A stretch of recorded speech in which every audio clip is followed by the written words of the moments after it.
Members, the President.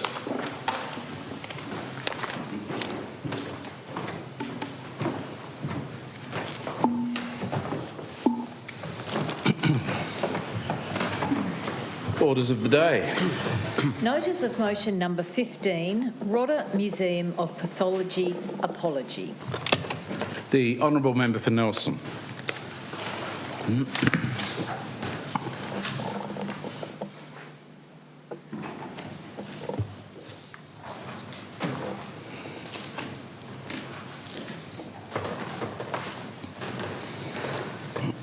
Mr President, I move motion number 15 standing in my name.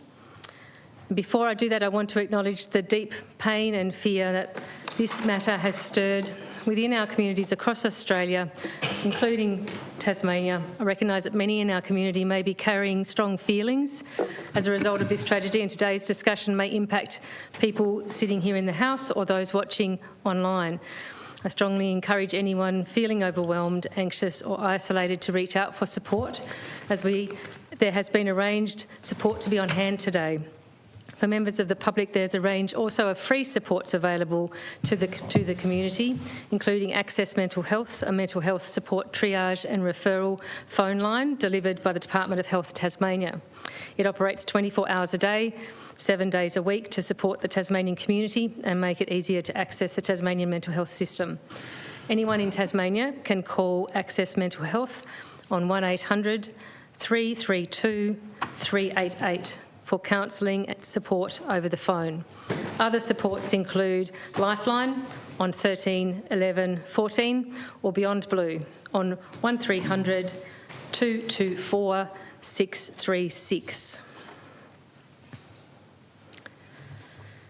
Mr President, I move motion number 15 standing in my name, and I'm going to read it in.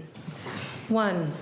The Legislative Council, A, notes the unacceptable and unlawful practices which occurred between 1966 and 1991, which saw 177 specimens of human remains stolen from coronial autopsies and sent to the R.A. Rodda Museum of Pathology without consent of the individuals or families involved, and in contravention of the Coroners Act 1957, as reported upon by Coroner Simon Cooper in the Coronial Project Museum Cases Final Report of 8th of September 2025.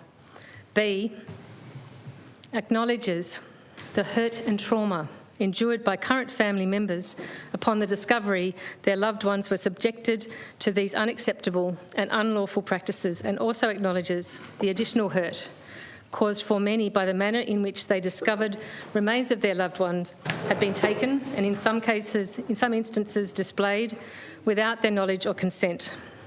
And 2, the Legislative Council notes the formal apology to those individuals and family members affected by these practices to be delivered by the Minister for Health on Tuesday, 19th of May, on behalf of the state. Mr President, it may be useful to briefly frame this debate in this place in some context for new members as well as for those listening. Formal apologies delivered on behalf of the government of the day are usually delivered in the parliamentary chamber of government, the House of Assembly, or in the chamber in which the minister delivering the apology may be in. Hence, the formal apology for the historic practices at the R.A. Rodda Museum of Pathology was delivered today by the Minister for Health in the House of Assembly. Clause 2 of the motion before this chamber, which we're addressing now, makes it clear this is not a formal apology being presented on behalf of the government, but instead here we are noting or responding to that apology which was already given by the Minister in the lower house earlier today. It is my understanding that this is an unusual occurrence in relation to this chamber's involvement in previous formal state apologies, and hopefully one which will be seen to be positive and constructive. Given the gravitas of the events central to the government's apology and the fact the historic and ongoing hurt and trauma impacted so many people around the state, I strongly believe that all state MPs representing those affected Tasmanians should have the opportunity to also pay their respects, as it were, to those affected. I wish to also state upfront my thanks and appreciation to the government and to take on board my request for the Legislative Council to also be able to formally contribute to this public apology process, and for working with me to find an appropriate mechanism by which that could happen. I know for some with whom my office has been interacting, the significance of both chambers taking the time today to acknowledge formally what happened to their loved ones has been noted and has been deeply welcomed. At the outset, I wish to reassure those listening that although I may be reading a prepared speech, it is written and delivered from the heart today. There is much to cover, and I do not want to risk forgetting something that someone has specifically asked me to mention here today in my contribution. So, Mr. President, as stated, members of this place heard the Minister this morning deliver the government's formal apology, which outlined some of the factual developments of this shameful and sorry saga. However, for the sake of completeness and for the sake of many people listening, either here in person or online, I will also be placing on the record as complete a story as possible. This is a disturbing story consisting of multiple chapters. And when thinking that the logical place to begin telling this story is in fact the beginning, I found myself asking, whose beginning? The beginning as seen by the perpetrators of these acknowledged unlawful, unacceptable acts? No, Mr. President, they have done enough, more than enough. Instead, I'm going to start at the beginning from the perspective of those affected by this horrific, abhorrent and unlawful acts which have led us here today. Some of whom were here in Parliament today, some who may be watching online, and some who may just not be able to face it today. For many, this nightmare began on or shortly after the 25th of January 2025. On this date, a list of 126 names of people deceased from whom the coroner's office believed post-autopsy samples had been stolen and kept by the R.A. Rodda Museum without consent and was published in the 3 state newspapers, the Mercury, the Examiner and the Advocate. The list was accompanied by a brief explanatory note calling for family members to contact the coroner's office to assist with its inquiries. The impact of this sudden appearance of a list of names upon family members was brutal and devastating. Some discovered their deceased loved one on the list themselves.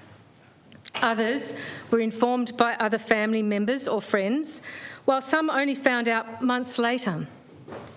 Many felt they were being forced to grieve the loss of their loved one a second time, the loss of their infant child, their brothers, sisters, parents and partners. I find it unfathomable, Mr. President, to try to place myself in the shoes of someone suddenly discovering their loved one is on a list due to the fact that apparently some of their remains may have been stolen and kept in a pathology museum without consent. Following that initial shock of the publication of 126 names, the following additional historic facts became more widely known. In February 2016, the Coronial Division was advised by the University of Tasmania's R.A. Rodda Museum of Pathology that the museum had identified it may hold human remains which appeared to have been sourced from coronial autopsies but without consent of either the families or the coroner at the time. This 2016 Rodda Museum notification originally indicating there were 3 identified bone samples with a question mark over their provenance. Once advised in 2016 by the R.A. Rodda Museum of potentially unlawful remains being kept without consent, the coroner's office commenced identifying the extent of human remains kept without consent and to identify the people to whom they belonged. In 2018, the coroner ordered the removal of all identified human remains kept without consent from display in the R.A. Rodda Museum. On the 3rd of April 2024, the Tasmanian Coronial Division released a brief statement announcing that since receiving the R.A. Rodda Museum's advice of February 2016, The coronial division had identified human remains of 147 people, which had been kept from autopsies undertaken between 1953 and 1985. The coroner's office also advised a formal investigation had commenced into this situation. The coroner's Coronial Project Museum Cases Finding Report was released in September 2025, 9 months following the January publication of the list of names. This report confirmed the final number of human remains consisting of organs and tissue samples kept unlawfully without consent. To be clear, Mr. President, in breach of all standard health ethics, these remains had been stolen. Following coronial autopsies, the number was 177, with these unlawful practices being identified as occurring between 1966 to 1991. Mr. President, that brief historic synopsis of what and when was placed on the public record most recently provides a brief summary of the events referenced in Clause 1A of the motion before us today. And Mr. President, some may say that the facts speak for themselves. But in this instance, a neat timeline of factual events barely speaks at all. Rather, it is almost clinical, sanitised, a muted outline. Instead, these factual events should shout and scream to the rafters their horror and outrage. They should grab us and shake us by the shoulders while yelling, "How dare they?" And that would not be a rhetorical question, Mr. President. How dare they is in fact at the heart of this timeline of events and at the heart of so many stories of those affected. Which brings me to the next chapter of this story, which is reflected in Clause 1B of the motion currently before us. This is not a matter that can be neatly categorised and relegated as historical. Yes, the Coronial Project investigation may reassure us that these unlawful practices of stealing human remains during autopsies in Tasmania ceased in 1991. But the trauma, pain and hurt is current and ongoing. That hurt does not recognise, nor is it constrained by boundaries of time. Mr. President, earlier in my contribution, I described this deplorable saga as a story containing other stories. Those are the lived experiences of those family members and friends whose loved ones were subjected to these unlawful acts. I'm privileged by some of those who have interacted with my office over the last 12 to 18 months to provide some insight here of their lived experience and their stories. And before I do that, Mr. President, however, I would like to just briefly take this opportunity to thank and acknowledge the staff member in my office who has been at the heart of this, interacting with many of these families over this period of time, and the exemplary work that she's done for my office and for those families across that time. And to the lived experiences, Mr. President, in most cases, I will not be identifying details unless I have been provided explicit permission to do so. Instead, I wish to focus on the themes which have emerged from those hours of contact and discussion over these months since the 25th of January 2025. Earlier in my contribution, I touched on the shock and distress expressed by many people who contacted my office in the wake of that newspaper list of names published in the classified section. This was a common theme, the unimaginable shock of sitting down to a family lunch and receiving a phone call from a family friend alerting that the name of their long-deceased loved one has appeared on a public list, and such a list. The bewilderment and struggling to comprehend, but what does this mean? Why is my parent, my sibling, my spouse, my child on this list? For some, the revelations their loved one's human remains may have been stolen and kept without consent during autopsies had massive cultural and religious implications. Others were immediately assailed with concern over how they would break the news to elderly parents and to other family members.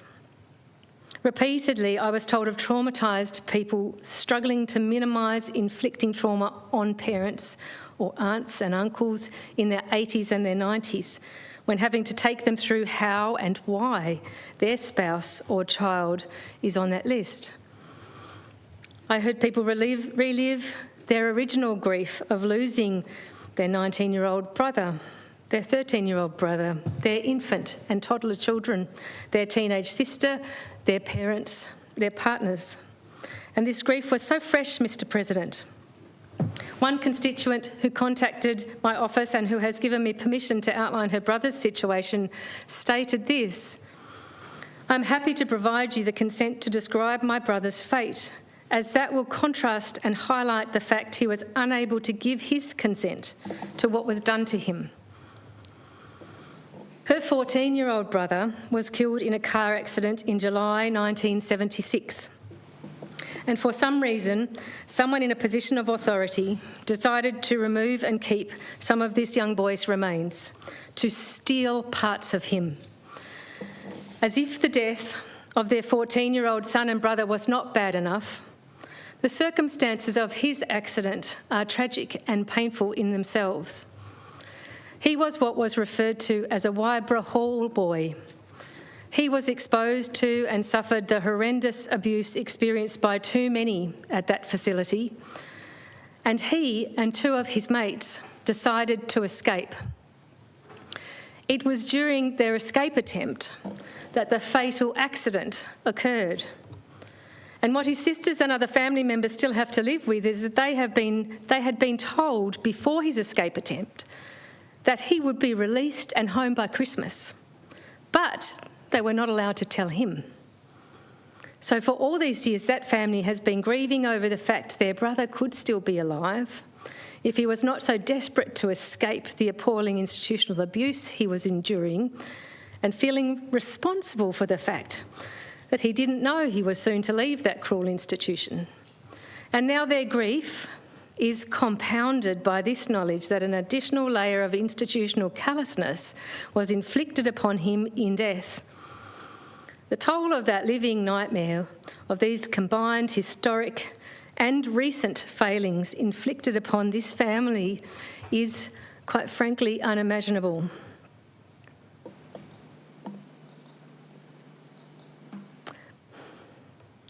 Another current lived experience I have permission to share is that of the sister of another young man killed in 1976. This constituent's brother was 28 years old when he was killed by a motorcycle accident. Sadly, she was 5 months pregnant at the time and still grieves the fact that her brother never knew his niece. She believes she has never recovered from the shock of his sudden death. She was devastated at the time and grieves still.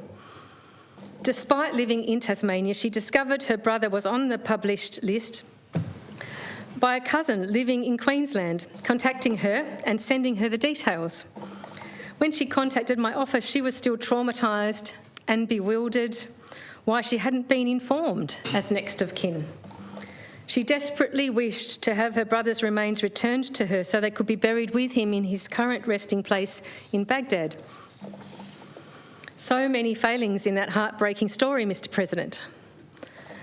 And the last personal story that I'll mention for now is of another family who lost their son and brother during a sudden accident where he died as a result of a cave collapsing. This young man's name was not one of the published lists of 2025, but instead his 90-year-old father, a Vietnam veteran, received a letter in the mail approximately 4 weeks after the newspaper publication of the list of names.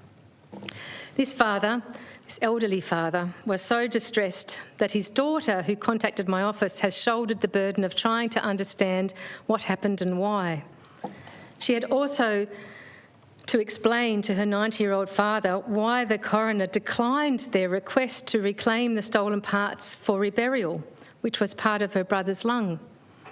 Distressingly, she only discovered the fact this apology was occurring today via a news bulletin last week, as her father was of the understanding that he'd be formally notified and invited to any apology or memorial, and sadly, there was insufficient time to arrange their attendance in the circumstances. The other constant theme, evident from those few examples of the multiple layers of hurt and broken trust experienced, is the toll of the historic and the current that it's taking on people here and now. While some had other family members to assist through this reopening of long-nursed wounds, which would never heal in the best of circumstances, others face this fresh trauma fairly much on their own. Repeatedly, another theme I heard was the overwhelming sense of isolation and hopelessness. We all know, Mr. President, that families are complex. Some felt they needed to carry the weight of these latest revelations to protect other vulnerable members of the family, while others couldn't raise it with their family members through estrangement or other personal considerations. Quite often I heard variations of, "Thank goodness my mother or father is no longer alive to see this." And then the loneliness for them in working out how to deal with the news on their own from then on. Mr. President, the compounding harm of historic and current pain and hurt inflicted is the next chapter of the story.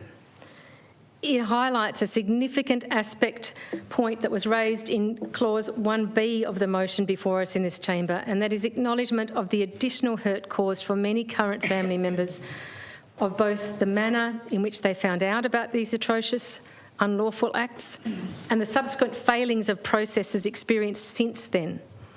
This fresh layer of pain and frustration of recent processes and their failings has been truly awful to witness, Mr. President, which is why I felt any apology today must specifically acknowledge those recent failings as well as the historic, unlawful, unacceptable practices.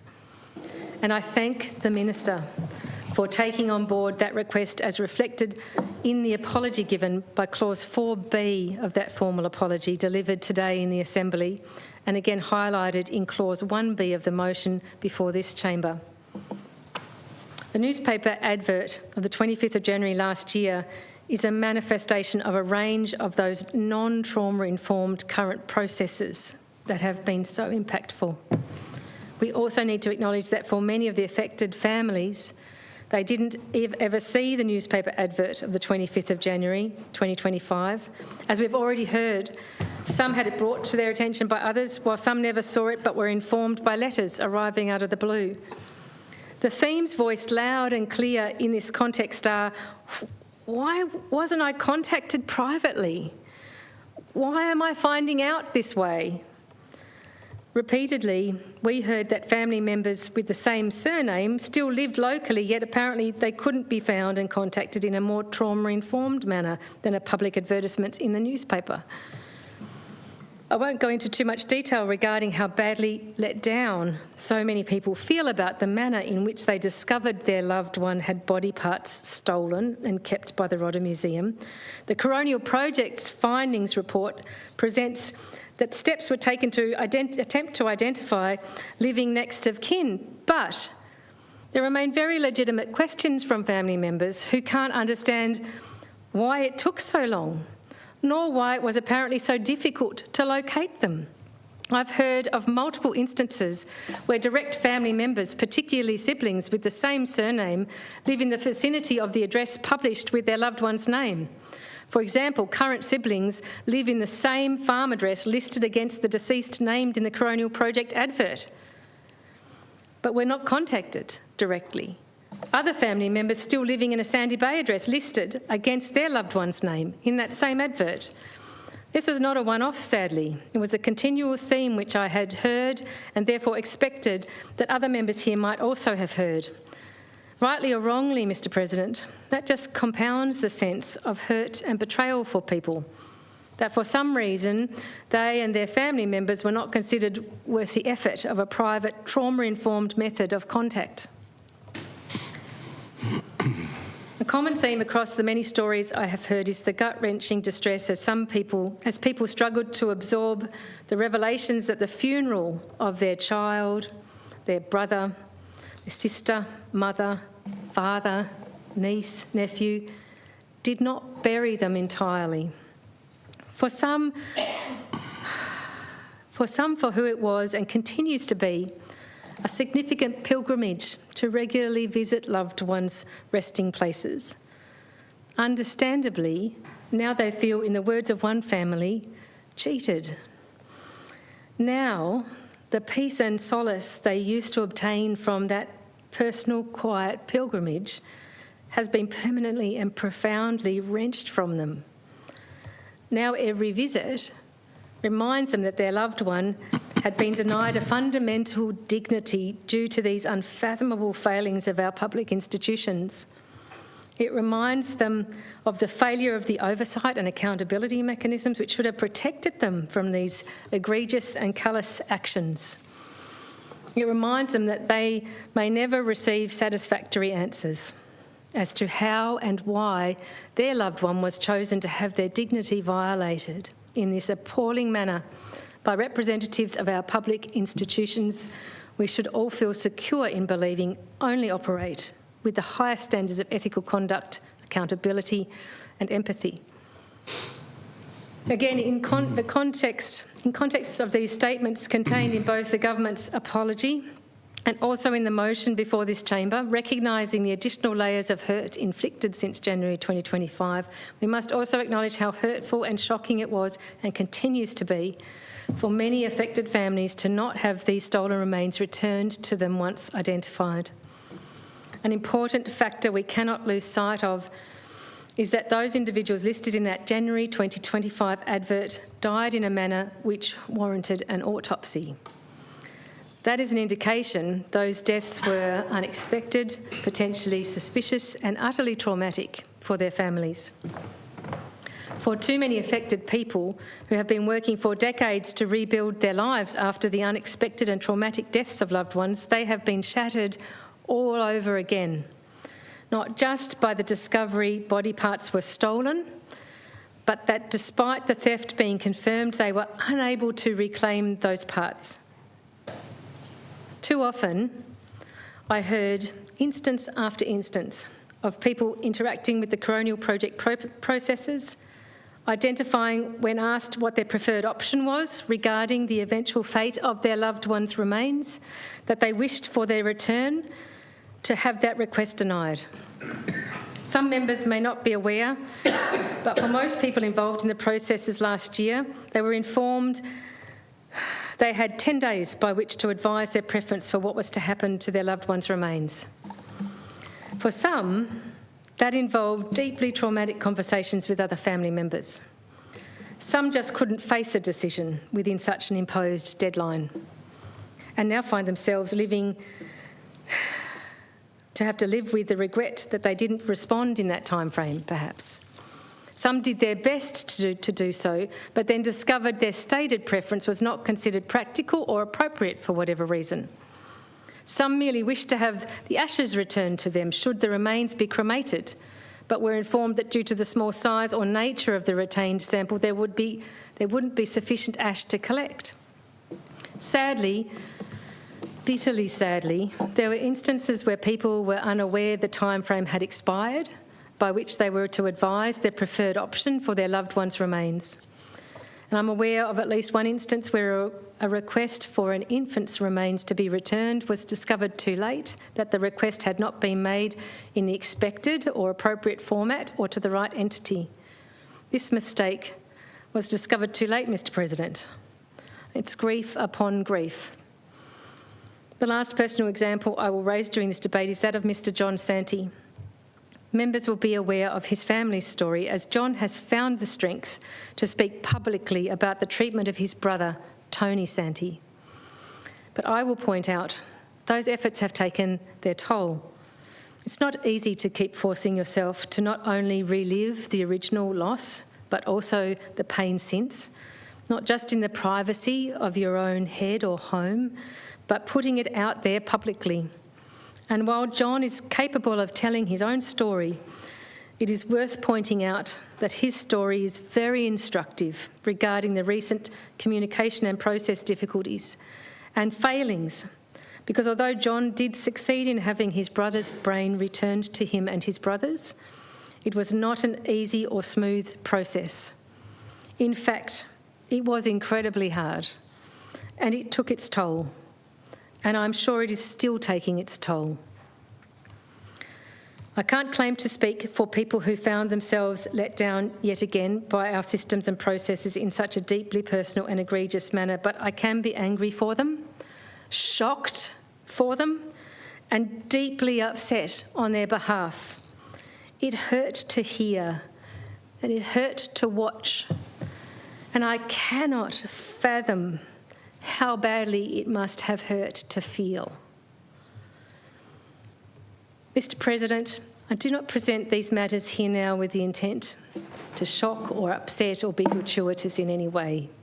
I raise them here because many who cannot have asked for this perspective and lived experience to be placed on the public record as part of this parliamentary debate.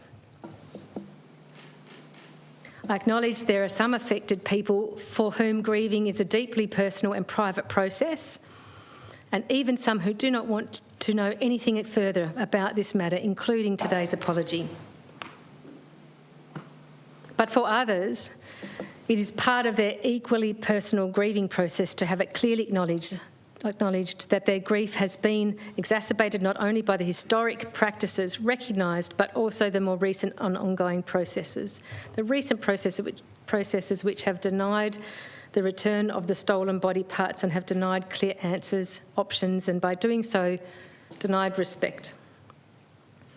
Mr. President, trauma-informed and responsive guidelines make it clear that to be meaningful, not only must formal apologies step up and take responsibility for the wrongs inflicted, but they must also commit to ensuring those wrongs can never happen again. And we have heard that stated clearly today, Mr. President. However, for many of those affected by these wrong and unlawful acts, it is difficult to have full confidence in commitments to ensure these actions can never happen again, when in their minds there are still too many unanswered questions as to how they happened in the first place. These human remains were stolen by persons in positions of authority and responsibility acting within our state public institutions. And these practices were normalised by decades of failures of our oversight and accountability systems. As we heard in contributions made in the other place today, recognition that these outrages inflicted upon their loved ones was a fundamental breach of human decency, a breach of the standard health ethics which we are led to believe underpin all those decisions and actions taken by that key health fraternity. Mr. President, I and others warned the government following the public release of the coroner's final findings report on the 8th of September last year that affected families would not accept that as an end to this matter. How could they? Why should they? That is why I personally consider it significant that the Minister's apology today did include an update detailing the outcomes of further investigatory work undertaken and that there will be referrals to the DPP. These developments will also have a human face and a potential human consequence. But seeing those current accountability processes through to their natural conclusion may provide some meaningful sense of resolution for some. For these people who have felt their loved ones and they themselves have been repeatedly told they and their wishes don't matter by public institutions or those in decision-making positions, they may now feel a little more heard, a little more seen, and a little more respected. Even if we never receive all the answers to the outstanding questions remaining. Mr. President, before I begin to conclude, I must address the elephant in the room. As part of a meaningful, trauma-informed and responsive formal apology process, commitments to specific actions and reforms should also be delivered. And in this instance, I wish to use this opportunity to place on the record my support for those calls the government remains open to investigating the delivery of an appropriate financial redress scheme for the current affected families. Such a commitment delivers on a trauma-informed principle of avoiding doing further harm. I believe that by forcing people who have already had so much taken from them and their loved ones to have to argue the case for appropriate compensation does risk inflicting additional harm and grief.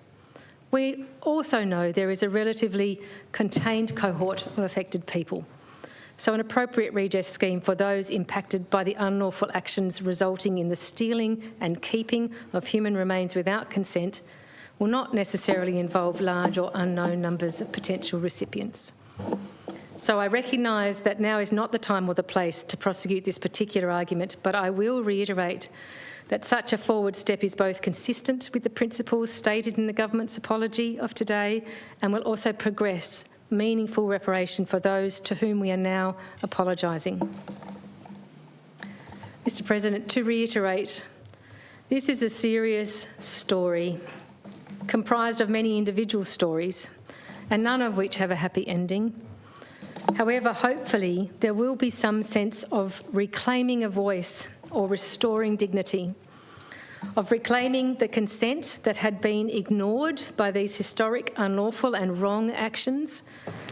This is a story that jumps across periods of time, blurring perceptions of boundaries between the past and the present, the hidden and the known, the silenced and the now heard, all linked by pain and trauma and broken trust.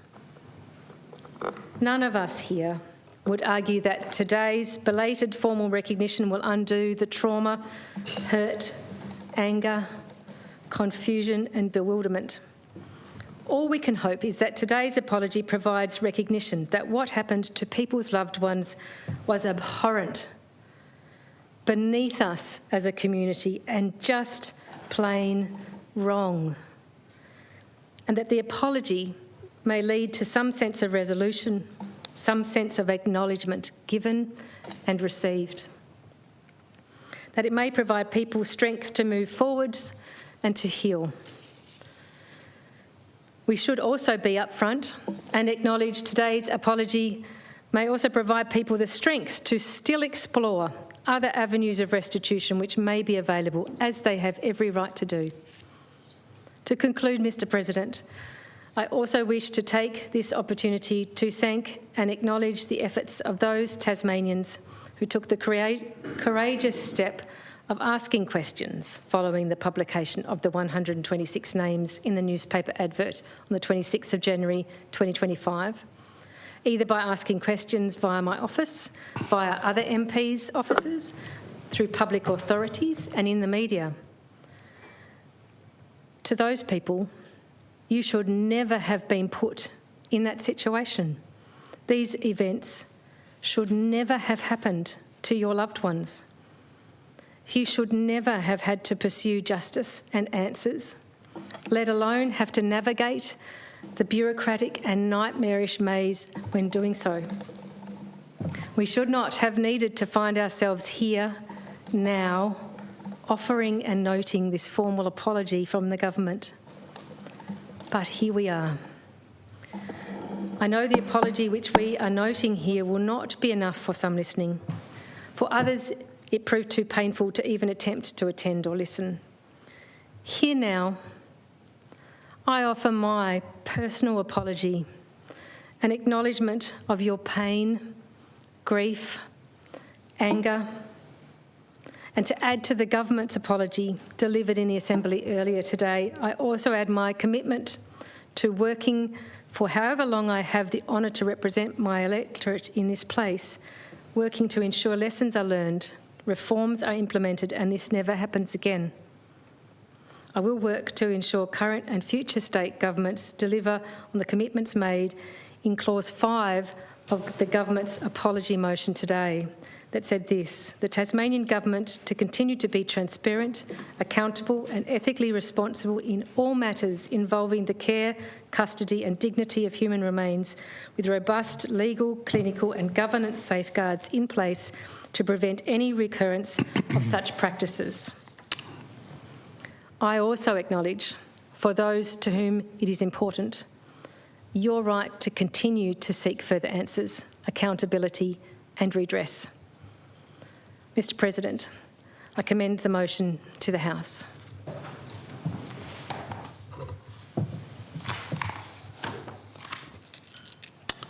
Question is that the motion be agreed to. The Honourable Member for Murchison.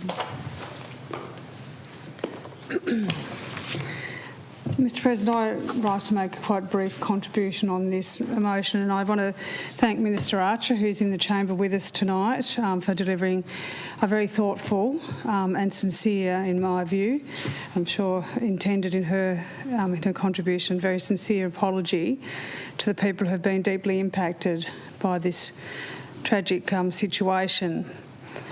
Mr President, I am deeply sorry for what some of our fellow Tasmanians have had to endure, and I'm particularly sorry that their grief hasn't ended. Not that your grief ever ends, but sometimes when you reopen a wound, such as being reopened by this, it takes far longer to heal than the initial wound itself. And that's what I hear. That's what I hear, Mr President. I think no one can undo the damage, the harm, the trauma that was inflicted on these families, and the travesty that occurs to their loved ones with no consent, not even any knowledge that had gone on. I can't, and the question that comes to me and has been raised with me from some people who've been exposed to this horror is where were the ethical considerations in all of this? How could it possibly have even been okay to do this? There are no answers to that, Mr President, but what is clear is that what did happen was unlawful, what did happen was wrong, what did happen should never have happened, and we need to do all that we possibly can to make sure it doesn't happen again or anything like this happens again. So, Mr President, I do want to touch briefly on the fact that, and the point that I touched on, is that sometimes when you reopen a wound, it takes even longer to heal. And one of the reasons that this, I think, has been particularly bad is the manner in which the information came to light, as the member for Nelson has outlined, but also the very distressing way that members of some family members came to gain knowledge of this event. There are so many better ways that this could be done, and I think we need to learn from this. To receive a letter in the mail with no warning at all, to have a heading at the top in bold along the lines, this letter contains disturbing information, and then not to say to the person who may well be on their own, may well be elderly, may well be unwell, to ensure that they don't read any further, or that it's inside another envelope you have to open until they have someone with them that they love and they trust and can provide support. Because that's just what happened. People opened these letters and read them with no preparation, no idea what was in this letter, no idea this has happened to their loved one. It doesn't matter whether they're brother, sister, aunt, uncle, mother, child, baby. To find that a letter in your mail like that and just sit there for the most of the day looking at it, wondering what it actually means, must have been truly awful. So we need to be sure that if there's ever to be a notification of anything even anywhere near this approach is not repeated. There weren't that many people. And if they know where the persons live because they've sent them a letter, the next of kin, then surely they could have taken a different approach. That's been terribly difficult. So we do need to learn from that. There were wishes, and Member for Nelson touched on this, wishes that were not met by some family members who wanted certain things to occur that weren't met, mainly through lack of communication. Unacceptable.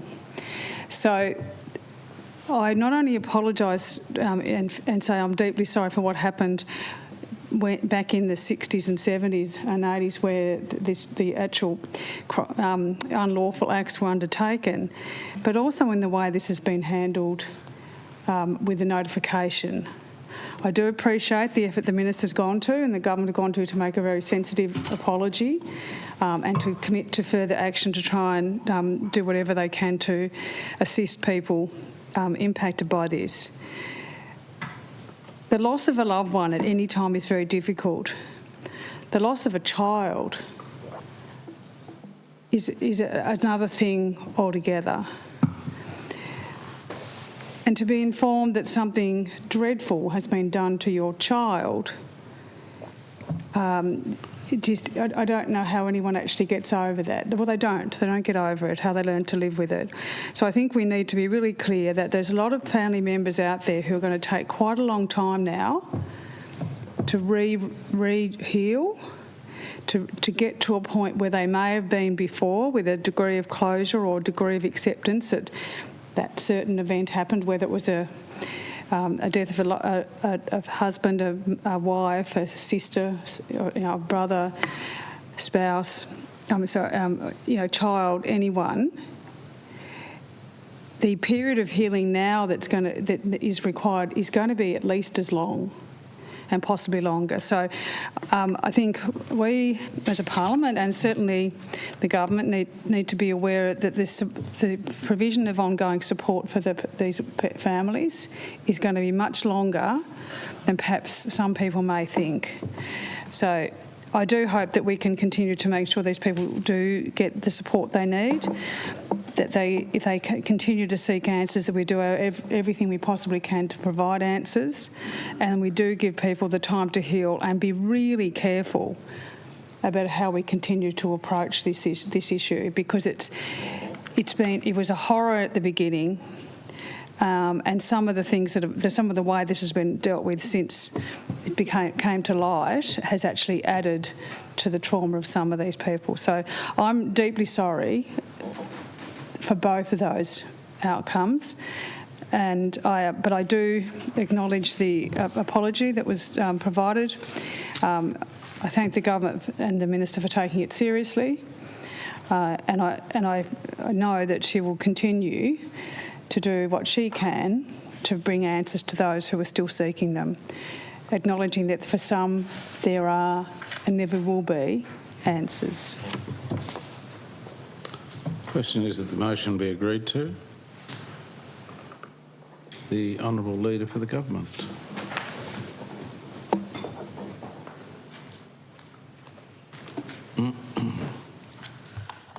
Thank you, Mr. President. I rise to speak in support of this motion, one that calls on us to recognise, to accept and to take responsibility for a deeply distressing chapter in our history. And the government thanks the Honourable Member for Nelson for bringing this motion forward and the contribution you made this evening. And also recognise the Minister for Health, Mental Health and Wellbeing for providing the formal apology in the House of Assembly, and also acknowledge you in the chamber this evening. And I'm pleased that honourable members of this place were afforded the opportunity to observe the apology. This is not an easy motion to consider, nor should it be. It requires us to confront practices that fall well short of the values we uphold today. Practices that failed to respect the dignity of the deceased and the rights of their families, and in doing so eroded the trust placed in public institutions. As we know, between 1966 and 1991, human organs and tissue samples were removed following coronial autopsies and stolen without the knowledge or consent of families. Mr. President, every person in life and in death deserves to be treated with respect. Every family deserves transparency, honesty, and the opportunity to make informed decisions about their loved ones. What occurred in this period represents a profound failure to uphold those principles. This motion rightly recognises that these practices were not isolated anomalies, but the result of systemic shortcomings, failures in law, in oversight, and in ethical governance. It acknowledges that successive governments did not prevent, identify, or adequately address these actions. In supporting this motion, we acknowledge that the systems entrusted to protect dignity and uphold standards did not do so. And we recognise the obligation we have as a parliament to confront that failure openly and without defensiveness. At the heart of this, we treat people, both alive and who have passed, with deep disrespect. Mr. President, most importantly, we must pause to reflect on the human impact. Behind every specimen was a person. Behind every person was a family. For many families, learning of these practices has brought profound distress. It is difficult to imagine how it must feel to learn of your loved one being treated in this way. Mr. President, that harm cannot be undone, but we can acknowledge it. We can listen and we can ensure that those affected are treated with the compassion and respect they deserve, and that we don't repeat these practices. The apology is therefore significant. It is a formal recognition of wrongdoing. It is an expression of remorse, and it is a necessary step in rebuilding trust and committing to never repeating these wrongs. The motion and the apology sends a clear message that we have learned from the past, that we take these failures seriously, and we are committed to ensuring they are not repeated. To the individuals and families affected, I want to say I am so sorry. Your experiences matter. Your pain is acknowledged, and your voices have contributed to this moment of recognition and accountability. While nothing we can say today can fully heal the hurt that has been caused, the apology represents an important step, one grounded in respect, in truth, and in a commitment to ensure that this chapter of history is neither ignored nor repeated. Mr. President, the motion is strongly supported. Thank you. Question is that the motion be agreed to. The Honourable Member for Nelson in reply. I just thank members for the contributions, Member for Murchison, and from the government will be very much appreciated, and I very much acknowledge the Minister being here with us in the chamber as well as part of witnessing our contributions, noting the apology in the other place. I see this as a wonderful potential turning point in how things have been done. Question is that the motion be agreed to. Those of that opinion say aye. Aye. Contrary, no. I think the ayes have it.